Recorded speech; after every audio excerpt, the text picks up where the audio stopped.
Well, Chanel, thank you so much for being on the Entrepreneurial Success Podcast. I'm really excited to have you here. You're going to talk to us a lot about the organic kind of digital marketing for the online world and how you started your business as well, and how you're traveling the world while doing it at the same time.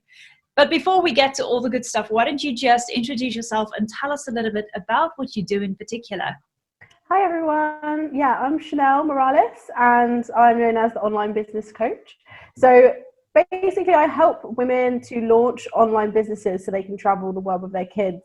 I am a single mum, and after working full time for a little while, I realized it didn't really go hand in hand with being a single mum. It wasn't really practical, and I spent a lot of time trying to figure out what the other way was, like how could I make it sort of work for me. So I started freelancing, but that has its problems. And gradually I realized, the kinds of businesses that are online that can really make you a great income, totally remote, so you can work from anywhere.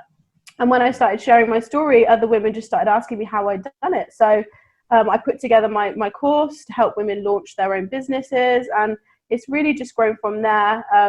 I've run a digital marketing agency as well. So that was my first business. And I grew that all again with organic social media marketing. So that's what I wanted to share with everyone today.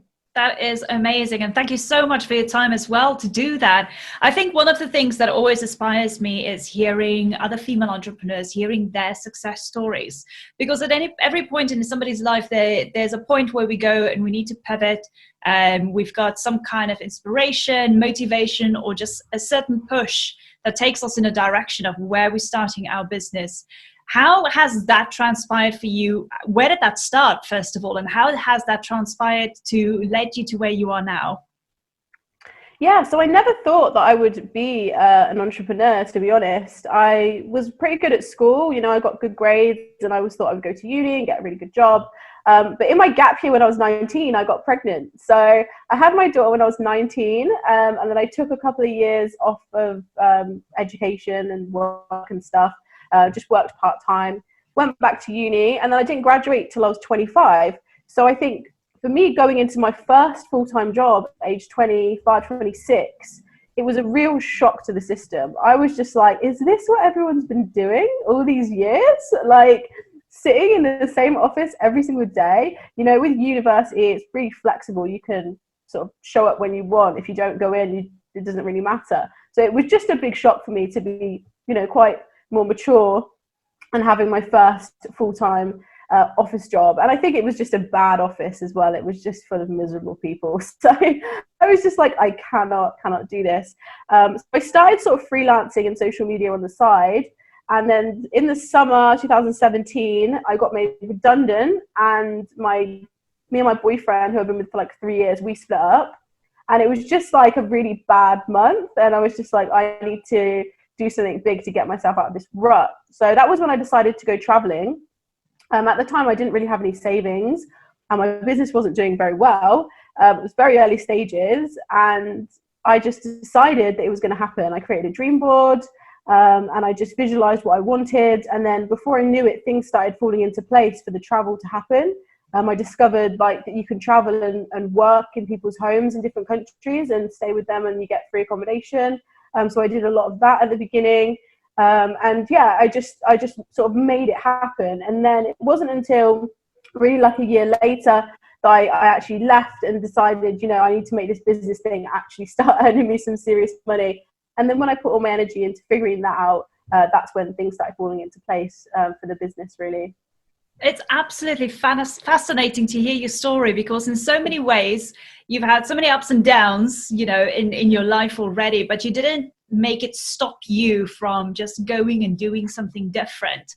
You didn't just follow the crowd. You realized that you are different. You want to do things differently. But also, I guess it's because you had that connection with your daughter, and you wanted to, obviously be somebody that she can look up to, but also have a different life in so many ways, a better life as well with you. And it's really fascinating. But also the fact that you're saying that you didn't have a lot of money to start traveling, but you started focusing on that and making it happen for yourself, which is just amazing. Hats off to you for doing that.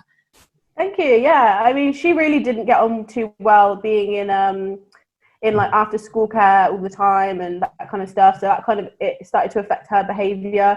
And I just don't know how women do it as single mums, to be honest, working full-time jobs. I just think it's just too much. Like, you've got to try and keep the house tidy and cook healthy food, and you're working all the time. It was too much for me. And I have hats off to any woman who works full-time in general, and as a single mum especially, because I couldn't do it. And I spent that whole year that I was working trying to figure out how I could not do it. But yeah, I literally had £300 in my bank account when I left England. That's not even a joke. That's actually how much money I had.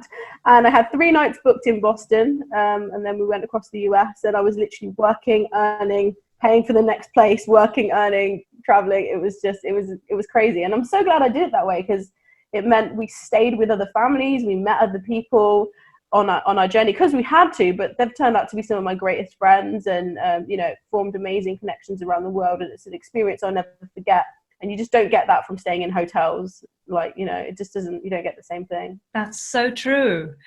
The other thing is how, because of your journey and where you've ended up now, I mean, obviously there's still development for all of us in our businesses. It never stops.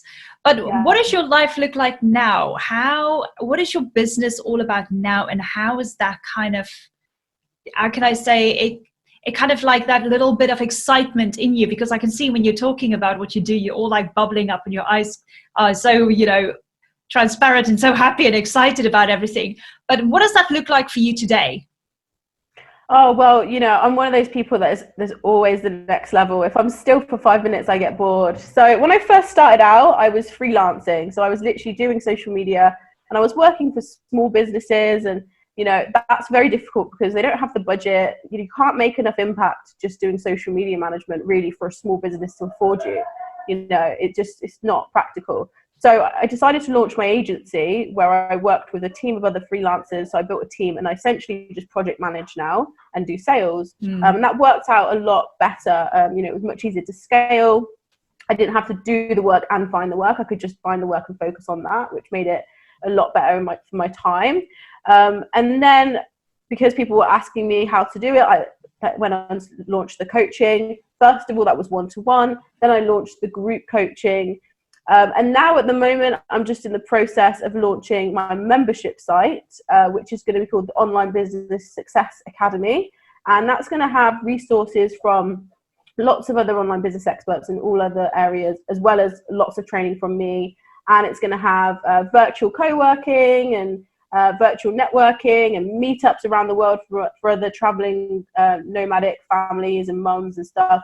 So that's my current project. I've always got to have something I'm doing. I find as soon as I stop, I feel either lazy or bored or both. There's only so much Netflix you can watch. And I'm very big on, making businesses that don't take up all your time. So I'm always like, right, what can I outsource next? What can I outsource? Then I outsource everything, and I'm like, oh, I'm bored now. What can I do? Yes. So I have to start something new.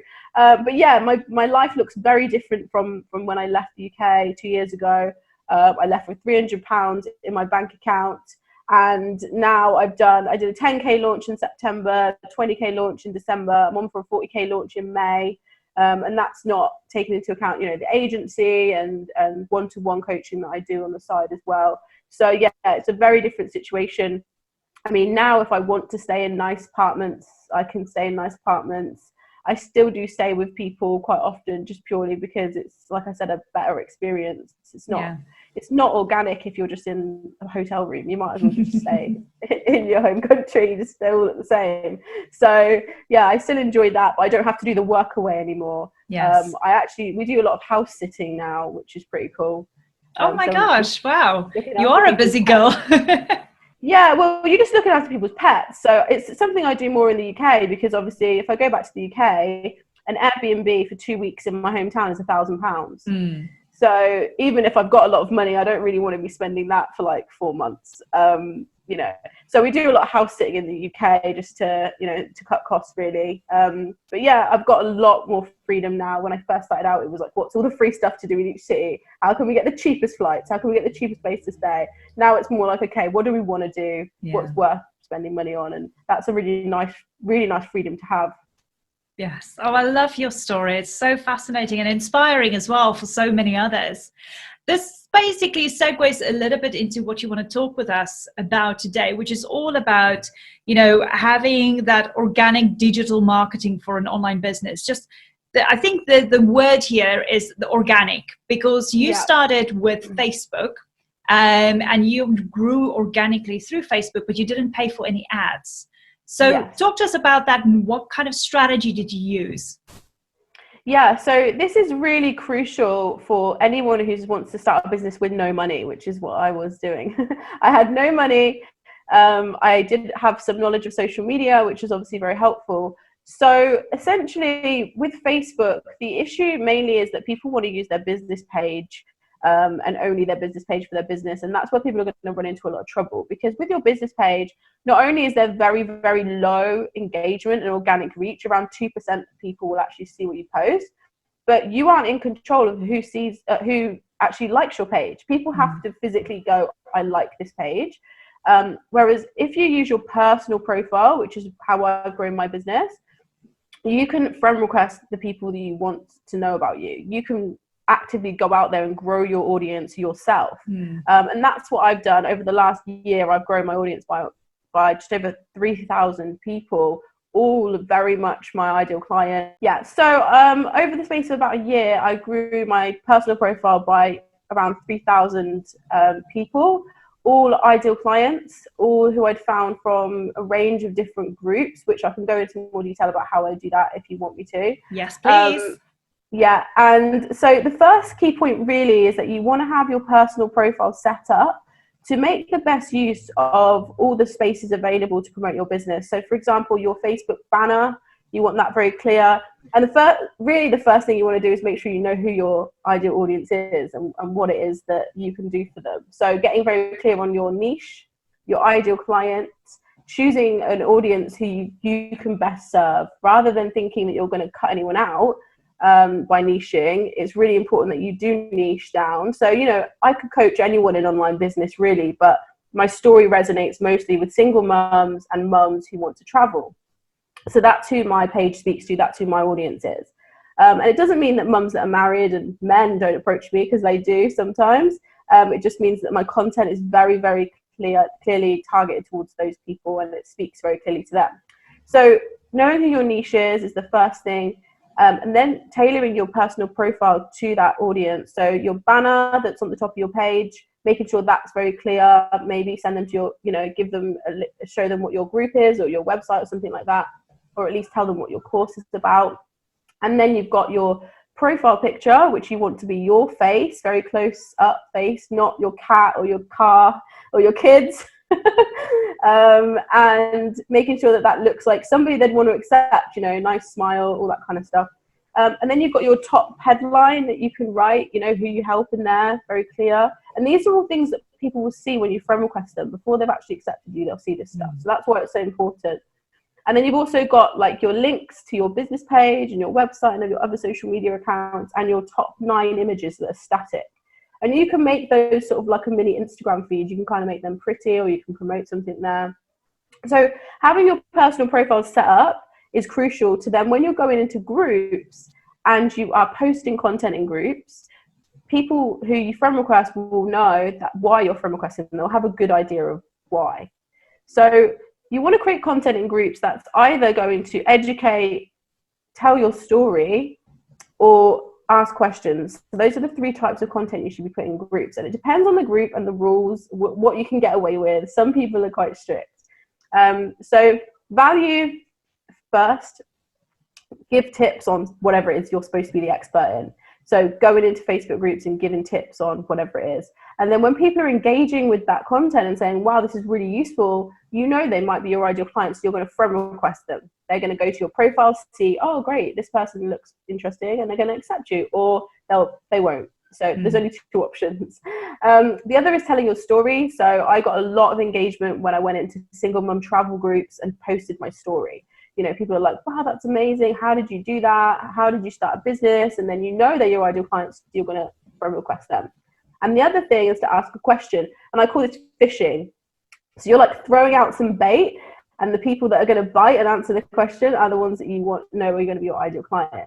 So just thinking off the top of my head, you could ask a question like, you know, who wants to travel full time. So I'm not asking who wants to start a business. I don't want to talk about business. I want to do it in kind of a clever way. So who wants to travel full time? What's stopping you? So you know 90% of the people are going to say money, or how do I earn money? Then you're going to friend request all those people. Another thing you can do in groups is you can search for questions. So people will be asking questions like, how do I make money online? And you're going to give a really high value answer. So most people are just going to say, oh, DM me for info or something like that. But you're going to give a really high quality answer. So you're going to go into a lot of detail, like you're writing a post, but have it as your answer. Now, because so many people ask the exact same question, I have this response saved in my phone, and I use the same response every single time. And at the end it says, DM me if you're interested, or I've got some free training I can send you if you want, message me. So it gets them to in your inbox, and it gets them to raise their hand. And also what you'll find is not only the person who asked the question responds, but loads of people who see it. They'll see it. It will stand out in the responses because yours is the best one, and they'll get in touch as well. So yeah, groups, Facebook groups, other people's Facebook groups are a great way to start off that process. And then once you've friend requested them, you want to obviously be putting out really great content on your personal profile as well. Yes. Oh my gosh. Okay, I'm just quickly going to recap that because this is amazing. So obviously the kind of mainstream way that people would go for is they'll have a personal account, obviously, and their friends and their family would be on there. And then they'll go and open up a business page, and then they'll do Facebook ads in order to get some leads from it. But I love your concept about using your personal page for that. And also what you've mentioned is the setting up of that personal page to make it look, obviously, you know, from a business perspective, which is obviously look at your banner, make sure it's got a call to action there, or a link to your group. Make sure your pictures as a professional picture, get the headline straight. And I didn't even know this, but you can put some static images, you said. First couple of images can be static on there. I didn't even know you could do that. Yeah, you have a choice. For your top 9 images could be like, well, they're always there. So you go in and you edit them to make a little pretty pattern like Instagram or something like that. Or you can put like, you can go on an app called 9 Square, which you can create one photo and split it into 9. And you can put that forms like one big promotional image as well. That's fantastic. See, I didn't know that. That's a great tip as well. But then going on from there, you know, just once you've set up your personal profile page, you also mentioned that going into groups and then, you know, talking about what you can put out there, coming forth as your personal, as an expert in your own niche or industry, helping people, setting out the right content there, and then start making connections. Because what people are going to do is they're going to go, oh, she's got a great answer here. Who is she? They're going to go to your profile, because let's face it, they're not going to go to your business page, because that's going to be down the line, and that's so many clicks away.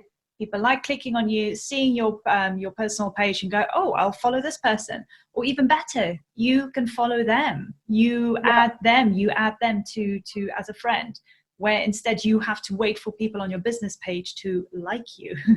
So you're being very proactive in that sense, rather than just sitting back and waiting for people to come and connect with you. Exactly, yeah. Now, you touched up a little bit in the content that you're posting, obviously, in groups as well. But what kind of content would you be posting then on your personal page? The reason I'm asking this is, let's face it, a lot of people still have this fear about what others would think of me, because now they're using their personal page and not their business page in order to attract their ideal clients or customers. So from your point of view, what kind of content have you been posting before on your personal page? And what is your strategy behind that, really? Yeah, absolutely. So I get this a lot from people about my family's going to see, and I just say, what's more important to you? What people think or making money? That's the ultimate question.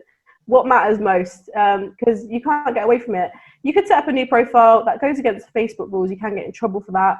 But also, you're not going to interact as organically with a new profile that's just set up for business. You want it to be organic. You want the engagement to already be there, because it takes time to grow that on a new profile. So I'd always say, you just have to get over it. You just have to be like, I'm going to be courageously visible. My business is important to me. And if people don't support me, they can unfollow me, or I can delete them.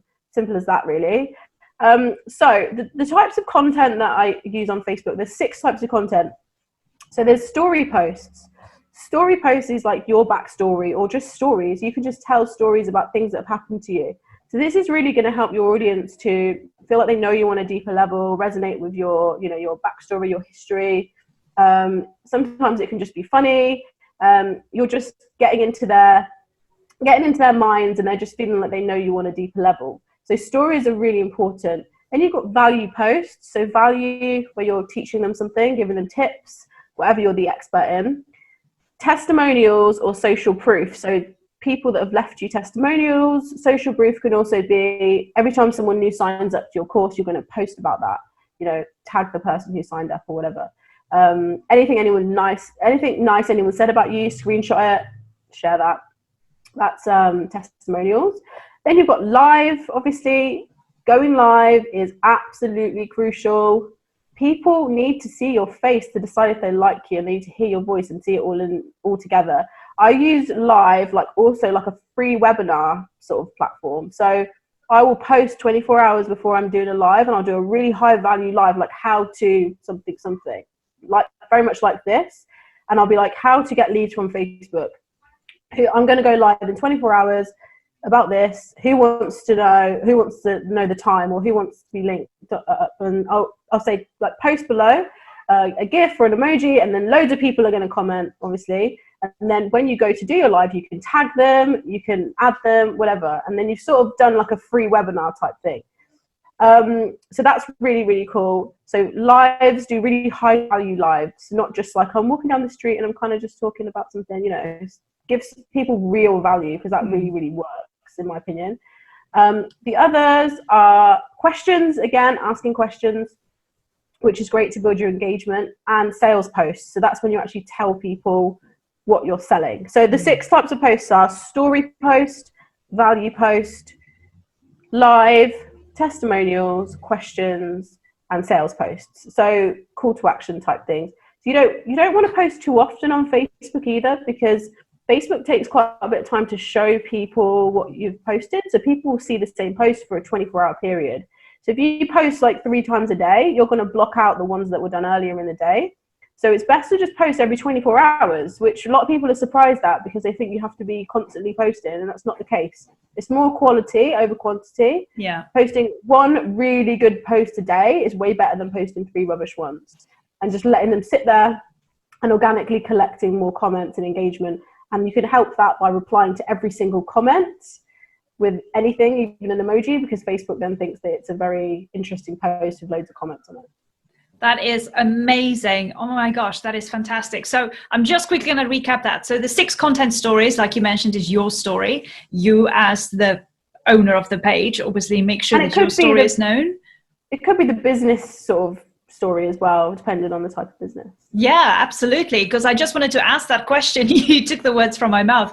Is more or less the fact that it you as an individual, or can you have the business as well? But you just answered that question. So well, obviously, I think with most online businesses, you are selling part of you. You are the brand. You know, it's a very personal brand. If we were to go into different types of businesses that weren't really about the individual, it would be different. Yeah. But with online businesses, if you're a coach, a consultant, you've got an online course, you're running an agency, any of that kind of things, you are really selling you, and people buy from you because they like you the most, they trust you the most. So it's important for them to know who you are, also for your business story, if that's relevant. So yeah. Yeah, fantastic. And then obviously the value, or whatever you're teaching, that's another kind of content that you can put out there. Testimonials. I think people sometimes forget about testimonials and how valuable they really are, specifically if you use them on Facebook and you just say another happy client, or somebody else has posted something about me. Yay. You know, those kind of things. People forget about testimonials. Live video videos. Testimonials are great. Oh my gosh, that's a great point. I'm going to make a note of that. The other thing is as well, again, it comes back to doing live videos. So many students and so many people in my audience always go, but I don't want to do live videos, you know, because what would they think of me? Oh my goodness, just, you know, get out of your own head. Just do live videos on your normal page. I promise you the engagement and the feedback you're going to get back actually from your friends and family and other people that you start engaging with in your Facebook profile. You'll be surprised that that feedback would actually be positive. You're just making up a story that it's going to be negative. I'll be totally honest, I was terrified to do live, and I'm quite a confident person in real life, but I don't know why. The thought of it just terrified me. So I totally get everyone who says it's scary. Yeah. But what I would say is what worked for me was doing interviews first. So live interviewing people, also doing them in a smaller group. So if you're in any groups, you can do them in there. And then, yeah, eventually pushing out onto your personal profile, but not maybe jumping in straight if you're like really terrified. Trying to do maybe interview on your page, because probably no one's going to see it on your page because no one sees anything on your page. So doing it there first and then in a group, and then just warming up to doing them on your personal profile. Yes. Oh my gosh, that's great tips. Thank you so much. And then the last part of content would obviously be asking questions, so you can start having that interaction. But it's also a great way of kind of finding out what your audience thinks and how they're reacting and who you can engage with. So that's a kind of nice way as well of trying to find those kind of type of people that you want to work with, that you want as clients. And then lastly is obviously sales posts. Very important, because that's why we're here. We're here to make a sale so we can afford food on the table and paying our electricity bills. So, you know, sales post is definitely something that you do need to bring in there. And I think, you know, if you just basically use one of these examples, you've got already 6 things that you can post over the course of a week almost. Yep. And if you do the post where you promote your live the day before, that's your 7 days covered. Yeah, perfect. We'll make that as number 7 there. Yeah, basically it is. No, that is absolutely amazing. Thank you so much, Chanel, for sharing all of this. Now, before we go, you obviously have free training available for the audience now. So for those of you listening, why don't you tell us a little bit about this free training and what they can obviously get from it?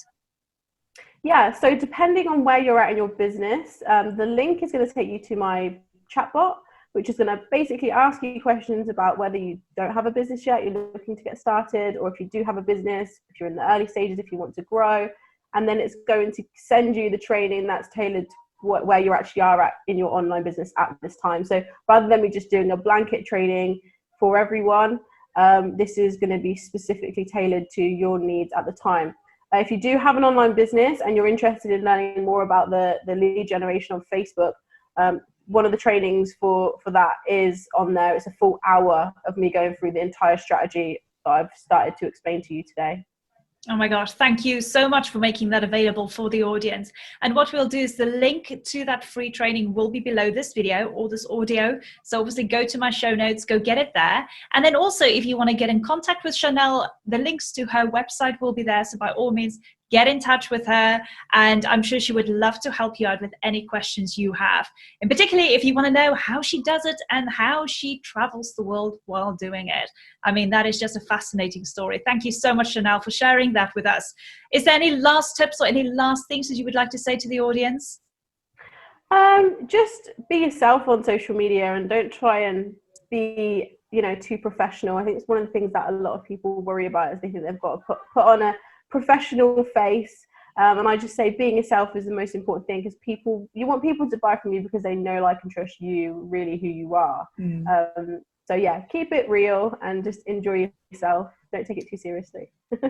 Thank you so much, Chanel. I really appreciate your time, and thank you so much for sharing everything here with us today. I wish you all of the best, and let's stay in touch, okay? Definitely. Thank you so much. Thank you.